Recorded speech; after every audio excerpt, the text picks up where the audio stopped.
Sila na maglaro. Hindi nila paano umpisa ng laro. Umupo na si Pesa, napagod.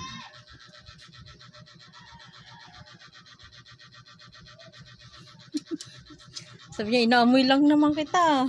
Tago siya sa ilalim. Inaamoy lang naman kita. Takot din naman siya. Upo din siya. Siya naman ngayon lumapit.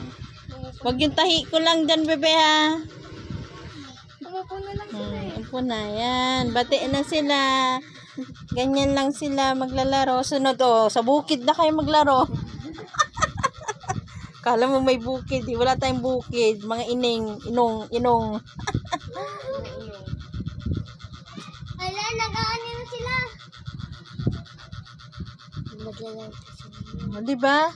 Susunod, girl, naman ang magiging kalaro nyo. Papraktisin lang natin yung mga sarili nyo. Ala na. Gusto na umuwi. Ay, uwi ka na.